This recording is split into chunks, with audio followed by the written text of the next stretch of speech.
حضرت مولانا جمال اختر پلاموی اور تمام تر معطر علماء کرام اور میرے محترم و مکرم سامعین کرام، السلام علیکم ورحمۃ اللہ وبرکاتہ۔ وعلیکم السلام ورحمۃ اللہ۔ الحمد للہ العلی الاکبر والصلاة والسلام علی سید البشر وشفیع الامت فی یوم المحشر وعلی آلہ واصحابہ السرج الغرر، اما بعد فاعوذ باللہ من الشیطان الرجیم، بسم اللہ الرحمن الرحیم۔ قال اللہ تبارک و تعالی فی القرآن المجید، انما ولیکم اللہ ورسولہ والذین آمنوا الذین یقیمون الصلاة ویؤتون الزکاة وهم راکعون۔ وقال اللہ تبارک و تعالی فی مقام آخر، یا بنی اقیم الصلاة وامر بالمعروف وانہی عن المنکر واصبر علی ما اصابک ان ذلک من عزم الامور۔ صدق اللہ مولانا العظیم وصدق رسولہ النبی الکریم ونحن علی ذلک لمن الشاہدین والشاکرین والحمد للہ رب العالمین۔ آئیے ہم اور آپ کچھ عرض و معروض سے پیشتر انتہائی احترام و عقیدت کے ساتھ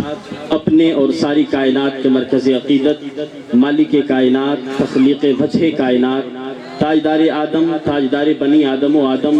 شب اسراء کے دولہا جناب محمد الرسول اللہ صلی اللہ تعالی علیہ وسلم کی مقدس بارگاہ میں درود پاک کی نظر پیش کریں، پڑھیں اللہم صلی علی سیدنا و شفیعنا و نبینا و مولانا محمد معدن الجود والکرم ومنبع العلم والحلم والحکم وبارک وسلم صلاة و سلاما علیک یا حبیب یا رسول اللہ صلی اللہ تعالی علیہ وسلم۔ شہ بغداد کی بے مثل سیرت یاد آتی ہے، شہ بغداد کی بے مثل سیرت یاد آتی ہے، ہمیں غوث الورا کی شان و شوکت یاد آتی ہے، ہمیں غوث الورا کی شان و شوکت یاد آتی ہے، اور حسن کا حسن پایا اور حسین پاک کی سیرت، حسن کا حسن پایا اور حسین پاک کی سیرت، انہیں دیکھو تو دونوں کی وجاہت یاد آتی ہے، انہیں دیکھو تو دونوں کی وجاہت یاد آتی ہے، اور صداقت میں وہ اپنے دور کے صدیق اکبر تھے، صداقت میں وہ اپنے دور کے صدیق اکبر تھے، شجاعت میں انہیں دیکھو تو حیدر یاد آتے ہیں، شجاعت میں انہیں دیکھو تو حیدر یاد آتے ہیں۔ عزیزان گرامی، اور سیدنا سرکار غوث اعظم رضی اللہ تعالی عنہ کی شان اور ان کی عظمت کیا ہے، میرے امام فرماتے ہیں، کیوں نہ قادر ہو کہ تو ابن، کیوں نہ قادر ہے کہ تیرا، کیوں نہ قادر ہے کہ تو، کیوں نہ قاسم ہو کہ تو ابن ابی القاسم ہے، کیوں نہ قاسم ہو کہ تو ابن ابی القاسم ہے، اور کیوں نہ قادر ہو کہ مختار ہے بابا تیرا۔ اور میرے امام فرماتے ہیں، نبوی ذل علوی برج اور بطولی منزل، نبوی ذل علوی برج اور بطولی منزل، حسنی چاند حسینی ہے اجالا تیرا، حسنی چاند حسینی ہے اجالا تیرا۔ اور میرے امام اخیر میں فرماتے ہیں، تیری سرکار میں لاتا ہے رضا اس کو شفیع، جو میرا غوث ہے اور لاڈلا بیٹا تیرا، جو میرا غوث ہے اور لاڈلا بیٹا تیرا۔ عزیزان گرامی، اللہ تبارک و تعالی نے اس خاکدان گیتی پر بے شمار لوگوں کو پیدا کیا، اور صبح قیامت تک لوگ اس زمین پر آتے رہیں گے۔ اللہ تبارک و تعالی نے بے شمار انگنت لوگوں کو اس زمین پر پیدا کیا، اور سبوں نے اپنی زندگی کے لمحات کو گزار کر اللہ تبارک و تعالیٰ کی بارگاہ میں حاضر ہوئے، مگر اللہ تبارک و تعالیٰ نے اس زمین پر کچھ ایسے پاکیزہ نفوس کو پیدا فرمائے کہ اللہ تبارک و تعالیٰ نے ان کے وجود کی بنیاد پر کائنات عالم کی بقا رکھی ہے، ان کے وجود کی بنیاد پر اللہ تبارک و تعالیٰ نے سارے عالم کی بہار کو منحصر رکھا ہے، اور اللہ تبارک و تعالیٰ نے ان تمام جماعتوں میں سب سے عظیم جماعت انبیاء کرام کی جماعت کو قرار دیا۔ اس کے بعد صحابہ کی باری آتی ہے، اللہ رب العزت نے سب سے عظیم ترین جماعت نبیوں کے بعد صحابہ کو قرار دیا، اور صحابہ کرام کے بعد تبع تابعین اور تابعین کے زمانے کے بعد اللہ تبارک و تعالیٰ نے صالحین اور اولیاء کی جماعت کو اس زمین پر پیدا فرمایا۔ بہت اچھے۔ اللہ کے ولی ہوتے کون ہیں؟ اللہ کے ولی کن کو کہا جاتا ہے؟ آخر ولی کی تعریف کیا ہے؟ ولی کی ڈیفینیشن کیا ہے؟ تو علامہ ابن حجر اسقلانی نے ولی کی تعریف کرتے ہوئے فتح الباری کے اندر صاف لفظوں میں لکھا ہے کہ جس بندے کے اندر 3 باتیں پائی جائیں وہ بندہ اللہ کا ولی ہو سکتا ہے۔ حضرت علامہ ابن حجر فرماتے ہیں کہ العالم باللہ تعالی والمواظب على طاعته والمخلص في عبادته، یعنی جن بندوں کے اندر یہ 3 باتیں پائی جائیں گی اللہ تبارک و تعالیٰ انہیں اپنے دوستی کا اہل بناتا ہے، اللہ تبارک و تعالیٰ انہیں ولایت کے اعلیٰ مقام پر فائز فرماتا ہے اور ان کے سر پر کرامت و ولایت کا تاج رکھتا ہے۔ عزیزان گرامی، وہ 3 باتیں کون سی ہیں؟ تو میرے علامہ ابن حجر اسقلانی فرماتے ہیں سب سے پہلی علامت یہ ہے کہ وہ شریعت کا جانکار ہو۔ کیا کہنے؟ العالم باللہ تعالی، ولی کی سب سے پہلی نشانی یہ ہے کہ وہ شریعت کا جاننے والا ہو۔ اگر کوئی بندہ اپنے آپ کو ولی کہے اور اسے شریعت کا علم نہ ہو تو اللہ تبارک و تعالیٰ کی بارگاہ میں ایسے لوگوں کا کوئی مقام و مرتبہ نہیں ہے۔ اللہ تبارک و تعالیٰ ایسے لوگوں کو ولایت کے اعلیٰ مقام سے سرفراز فرماتا ہے جن کے سینے میں قرآن و احادیث کے اسرار و رموز منکشف ہوا کرتے ہیں۔ تو اللہ تبارک و تعالیٰ نے ولی کی سب سے بڑی پہلی نشانی بتائی کہ وہ عالم ہو، اور دوسری بڑی نشانی فرماتے ہیں والمواظب علی طاعتہ، اللہ تبارک و تعالیٰ کہ جو بھی عبادتیں کرتا ہو اس عبادت میں استقامت پر ہو،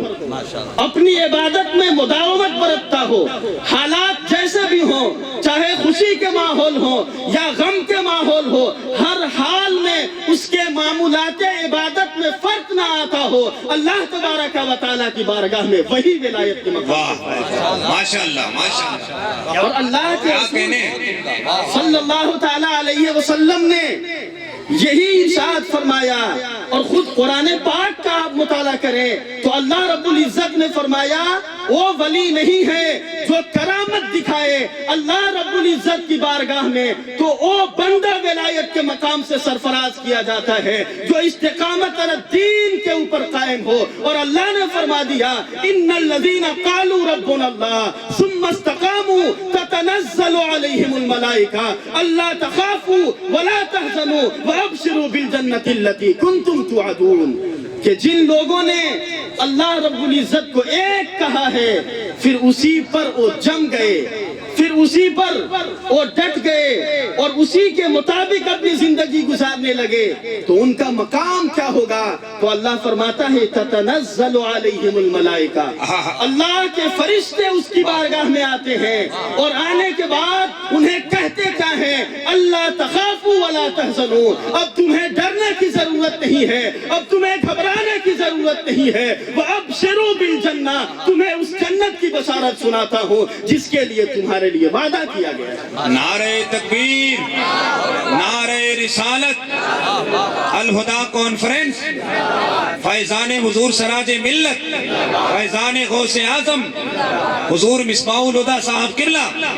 ماشاءاللہ۔ تو اللہ تبارک و تعالیٰ نے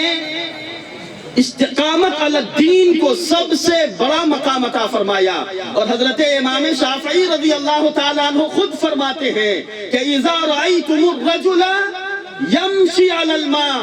وَيَطِيرُ فِي الْهَوَىٰ فَلَا تَغْتَرُّ بِهِ، کہ اے میرے ماننے والو اور اے میرے عقیدت مندو، جب تم کسی بندوں کے دیکھو کہ وہ پانی پر چل رہا ہو یا ہوا میں اڑ رہا ہو تو اس کی ان حرکتوں کو دیکھ کر کبھی دھوکے میں مت پڑنا، اس لیے کہ اللہ کی بارگاہ میں ولایت اسے ملتی ہے جن کے دلوں میں قرآن و سنت کا پاس ہوا کرتا ہے، قرآن و سنت کا علم ہوا کرتا ہے، جو شریعت پر مکمل طور پہ کاربند ہوا کرتا ہے۔ بہت اچھے مفتی صاحب، کیا کہنے؟ اب اگر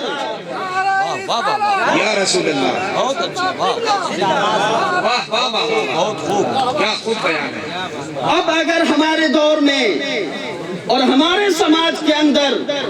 کچھ ایسے لوگ اگر پائے جاتے ہوں جن کا زندگی کے معمولات اس انداز کے نہ ہوں جیسا کہ علامہ ابن حجر نے فرمایا، تو یقین جانے مکمل طور پر ولایت کی تعریف اس بندے پہ صادق نہیں آتی ہے۔ اور پھر فرماتے ہیں والمخلص فی عبادتی، او بندہ اللہ کی عبادت میں مخلص ہو، اسے کوئی پرواہ نہ ہو لوگ میرا ہاتھ چومے نہ چومے، لوگ مجھے نمازی کہیں نہ کہیں، لوگ مجھے حاجی کہیں نہ کہیں، وہ جو کام کرتا ہو اس کا صرف ایک مقصد ہو کہ اللہ بھی مجھ سے راضی ہو جائے، مصطفیٰ بھی مجھ سے راضی ہو جائے۔ جب جس بندے کے اندر یہ دو باتیں پائی جائیں گی، اللہ تبارک و تعالیٰ انہیں اس دنیا میں بھی عزتوں سے سرفراز فرمائے گا اور قیامت کے دن بھی اعلیٰ مقام سے نوازے گا۔ بہت اچھے، بہت اچھے، لاجواب۔ اللہ تبارک و تعالیٰ نے اولیاء کے اندر ان باتوں کو پیدا کرنے کی تلقین فرمائی، اور آخر اللہ کے ولی ہوتے کون ہیں؟ بہت اچھے۔ یہ تو ان کی تعریف ہے، ولی کی تعریف، کہ جن کے اندر یہ باتیں پائی جائیں وہ بندہ اللہ کا ولی ہوتا ہے۔ آخر قرآن کی روشنی میں ولی کون ہے؟ تو اللہ رب العزت نے صاف لفظوں میں فرمایا انما ولیکم اللہ، کہ سب سے پہلا تمہارا جو ولی ہے وہ اللہ کی ذات ہے، وہ رسولہ، اور نبی پاک علیہ السلام کی ذات بھی تمہارے لیے ولی ہے، والذین آمنوا، اور مومنین بھی تمہارے ولی ہیں، لیکن سارے مومنین ولی نہیں ہو سکتے۔ ولی کون ہوں گے؟ الذین یقیمون الصلاۃ ویؤتون الزکاۃ وہم راکعون، کہ جو نماز کی پابندی کرتے ہیں، جو زکوٰۃ کی ادائیگی کرتے ہیں اور ہمیشہ اللہ کی بارگاہ میں جھکے ہوتے ہیں، اللہ رب العزت انہیں اپنا ولی بنائے۔ یعنی جن بندوں کے اندر یہ نشانیاں پائی جائیں قرآن مقدس کی روشنی میں، وہ لوگ اللہ کے سچے ولی ہیں۔ اور اگر آپ قرآن مقدس کا اور آگے مطالعہ کریں تو اللہ رب العزت نے دوسرے مقام پہ فرمایا الرحمن وعباد الرحمن الذین یمشون علی الارض ہونا، اللہ کے پاکیزہ بندے ایسے ہیں، رحمان کے کچھ بندے ایسے ہیں کہ جب زمین پر وہ چلتے ہیں تو آہستہ آہستہ چلتے ہیں، اپنی نظریں جھکا کر کے چلتے ہیں، اور ان کا کام کیا ہے کہ والذین یبیتون لربہم سجدا وقیاما، ان کی راتیں بستروں پہ سوتے ہوئے نہیں گزرتی ہے، ان کی راتیں یا تو اللہ کی بارگاہ میں سجدے کی حالت میں گزرتی ہے یا رکوع کرتے ہوئے گزرتی ہے۔ جب جس بندے کے اندر یہ کیفیت پیدا ہو، اللہ تبارک و تعالیٰ انہیں ولایت کا اعلیٰ مقام پہ فائز فرماتا ہے۔ اب ان آیات کی روشنی میں حضرت سیدنا شیخ عبد القادر جیلانی حضور غوث پاک کی زندگی کا جائزہ لیں تو حضرت غوث اعظم کی پوری زندگی انہی آیتوں کے اندر گردش کرتی ہے۔ حضرت غوث اعظم اللہ کی کتنی عبادت کرتے تھے، آپ کے علم کا مقام کیا تھا، آپ اللہ کی عبادتوں میں کتنے مخلص تھے، تو آپ اس بات سے اندازہ لگائیں کہ اللہ تبارک و تعالیٰ نے جو فرمایا کہ کچھ بندے وہ ہیں جن کی راتیں اللہ کی بارگاہ میں سوتے ہوئے نہیں گزرتی بلکہ وہ اللہ کی بارگاہ میں سجدے کرتے ہوئے اور رکوع کرتے ہوئے اپنی راتوں کو گزارتے ہیں۔ اب حضرت غوث اعظم کی زندگی دیکھیں، حضرت غوث اعظم نے مسلسل 40 سال تک عشاء کے وضو سے نماز فجر ادا کی ہے۔ اب حضرت غوث اعظم رضی اللہ تعالیٰ عنہ کو اللہ رب العزت نے وہ شان عطا فرمائی، وہ مقام عطا فرمایا، وہ رفعت عطا فرمائی کہ آپ کی شان یہ ہے کہ آپ نے خود فرمایا ہے قدمی ہذہ علی رقبۃ کل ولی اللہ، کہ میرا یہ قدم تمام اولیاء کی گردنوں پر ہے۔ تو یہ اللہ رب العزت نے حضور غوث پاک رضی اللہ تعالیٰ عنہ کی قدر و منزلت اور انہیں یہ مقام و عزت و مرتبے سے سرفراز فرمایا۔ اور اللہ تبارک و تعالیٰ نے اتنے بڑے اولیاء اور اتنے بڑے مقتدی اور اتنے بڑے ولیوں کے سردار کی بارگاہ میں آج ہمیں عقیدتوں کے خراج پیش کرنے کا موقع عطا فرمایا ہے۔ تو حضرت غوث اعظم رضی اللہ تعالیٰ عنہ کی پاکیزہ زندگی کی روز اگر ہم دیکھیں تو حضرت غوث اعظم کے علم کا مقام یہ ہے کہ آپ جب مسند تدریس پر بیٹھتے تو آپ کا علم کا سمندر اس قدر موجے مار تھا کہ آپ کی درسگاہ میں بیٹھنے والے مختلف علوم فنون کے طالب علم ہر فن میں مکمل طور پر سیرابی حاصل کرتے نظر آتے ہیں، اور اللہ رب العزت نے آپ کو ہر مجال میں اور ہر میدان میں وہ مکمل ملکہ تامہ عطا فرمایا تھا کہ آپ جس فن میں نظر دوڑائے آپ ہر فن کے شہسوار بنتے ہوئے نظر آتے ہیں۔ تو اللہ تبارک و تعالیٰ نے حضرت غوث اعظم رضی اللہ تعالیٰ عنہ کو شان عطا فرمائی، اور حضور غوث اعظم رضی اللہ تعالیٰ عنہ خود فرماتے ہیں کہ دنیا والے جسے ولی کہیں وہ ولی نہیں ہے، بلکہ جس بندے کے اندر اللہ والی دو صفت اور نبی والی دو صفت اور حضرت ابو بکر والی دو صفت اگر پالی جائیں تب وہ بندہ اللہ کی بارگاہ میں ولی بنتا ہے۔ اللہ تبارک و تعالیٰ کی دو عظیم صفتیں ہیں، ایک ہے صفت ستار ہونا اور ایک ہے صفت غفار ہونا۔ اب جس بندے کے اندر یہ دو صفتیں پائی جائیں، یعنی جو بندہ صفت ستاریت کا مظہر بن جائے اور جو بندہ صفت غفاریت کا مظہر بن جائے، اللہ رب العزت کی بارگاہ میں وہ بندہ ولی ہوتا ہے۔ اللہ رب العزت کی شان کیا ہے؟ ہم لاکھ گناہ کریں، ہم لاکھ زیادتی کریں، ہم لاکھ دیگر شرائع کے پامال کرتے رہیں، مگر اللہ تبارک و تعالیٰ نے قرآن میں فرمایا قل یا عبادی الذین اسرفوا علی انفسہم، اے میرے حبیب آپ میرے ان بندوں کو کہہ دیجئے جنہوں نے اپنی جانوں پہ ظلم کیا، لا تقنطوا من رحمت اللہ، اللہ کی رحمت سے نا امید نہیں ہونا ہے، ان اللہ یغفر الذنوب جميعا، اللہ تبارک و تعالیٰ تو سارے گناہوں کو معاف کر دیتا ہے، بس شرط یہ ہے کہ کوئی بندہ سچائی کے ساتھ اس کی بارگاہ میں روتا ہوا تو آئے، کوئی بندہ اللہ کی بارگاہ میں اپنے گناہوں پر ندامت کے آنسو بہاتا ہوا تو آئے۔ اور اللہ رب العزت کی شان کیا ہے؟ وہ گناہوں پہ پردہ ڈالتا ہے۔ اب جس بندے کے اندر لوگوں کی غلطیوں کو معاف کرنے اور اس پر پردہ ڈالنے کی عادت ہوگی، اللہ تبارک و تعالیٰ انہیں ولایت عطا فرمائے گا، کیونکہ نبی پاک علیہ السلام نے فرمایا من ستر مسلما سترہ اللہ فی الدنیا والآخرہ، کہ جب کوئی بندہ کسی مسلمان کے عیوب پر پردہ ڈالتا ہے تو اللہ تبارک و تعالی نبی پاک صلی اللہ تعالی علیہ وسلم کی توسط سے وہ تمام گناہوں کو معاف فرماتا ہوا نظر آتا ہے۔ اور اللہ رب العزت نے ہمارے اوپر ذمہ داریاں کیا دی ہیں؟ اللہ نے قرآن حکیم میں ارشاد فرمایا، آج ہم اور آپ جس پاکیزہ تقریب میں بیٹھے ہیں، آپ اپنی قسمتوں پر ناز کریں کہ اللہ تبارک و تعالیٰ نے آپ کے بیچ میں چمنستان سراجی کے ایک ایسے شہزادے کو بھیج دیا ہے، ایسا چہکتا ہوا اور مہکتا ہوا گلاب ہمیں عطا فرمایا ہے کہ جنہوں نے اپنے دادا جان کے لگائے گئے باغ کی آبپاشی کے لیے شب و روز انتھک کوششیں کر رہے ہیں اور انتھک محنتیں کر کے آج پوری امتوں کے بیچ میں اصلاح کرنے اور ان کے شرائع اسلام سے آشنائی کرانے کے لیے اللہ تبارک و تعالیٰ کے فضل سے انہوں نے الہدا فاؤنڈیشن کی داغ بیل ڈالی۔ الہدا فاؤنڈیشن چونکہ آج ہم اور آپ جدھر نظر ڈالیں سب کی ذمہ داری یہ ہے کہ سماج کے اندر اور معاشرے کے اندر جو برائیاں پائی جائیں ہم سب کی ذمہ داری ہے کہ ہم مشترکہ طور پر ان برائیوں کو ختم کرنے کی کوشش کریں، اس لیے کہ نبی پاک علیہ السلام نے فرمایا من را منکم منکرن فلیغیرہ بیدہ فإن لم یستطع فبلسانہ فإن لم یستطع فبقلبہ، جب تم میں کا کوئی شخص برائی کو دیکھے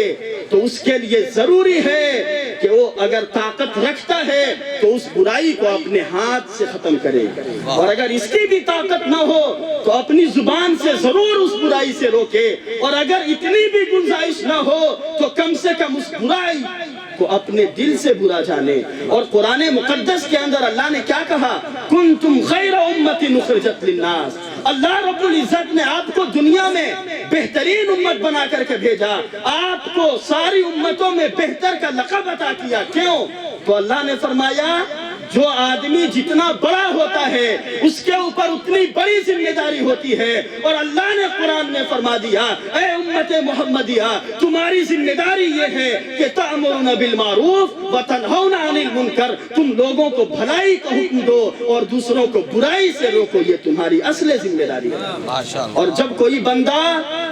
اللہ کے اس پاکیزہ دین کی نشر و اشاعت میں قدم بڑھاتا ہے اور پاکیزہ دین کی نشر و اشاعت کے لیے کوششیں کرتا ہے، تو نبی پاک علیہ السلام خود فرماتے ہیں من سن فی الاسلام سنتا حسنا، کہ جب کوئی بندہ ہمارے پاکیزہ دین کے اندر کوئی بہتر طریقہ ایجاد کرتا ہے تو اللہ رب العزت اسے تو ثواب دیتا ہی ہے، قیامت تک جتنے لوگ اس پہ عمل کریں گے اللہ ان سارے لوگوں کا عمل کا ثواب اس کے نام اعمال میں جمع کرتا ہے۔ تو اللہ رب العزت نے ہم سب کے لیے ذمہ داری دی ہے کہ ہم اگر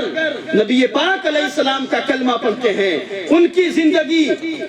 اور ان کی پاکیزہ روش کو اگر ہم نے اپنی زندگی میں اپنا لیا تو یقیناً دونوں جہان میں ہم کامیاب ہوں گے۔ اللہ رب العزت کی بارگاہ میں دعا ہے کہ اللہ تبارک و تعالی ہم تمامی مسلمانوں کو نبی پاک علیہ الصلوۃ والتسلیم کی پاکیزہ روش کے مطابق زندگی گزارنے کی توفیق عطا فرمائے، کیونکہ آج ہم نے اگر نبی سے وفاداری کر لی تو پھر ہمیں کہیں گھبرانے کی ضرورت نہیں ہے، کیا دنیا ہو، کیا قبر ہو، کیا حشر ہو، ہر مقام پہ ہم کامیاب ہوتے نظر آئیں گے، اس لیے کہ کی محمد سے وفا تو نے تو ہم تیرے ہیں، یہ جہاں چیز ہے کیا لوح و قلم تیرے ہیں۔ وآخر دعوانا ان الحمدللہ رب العالمین۔ السلام علیکم ورحمۃ اللہ۔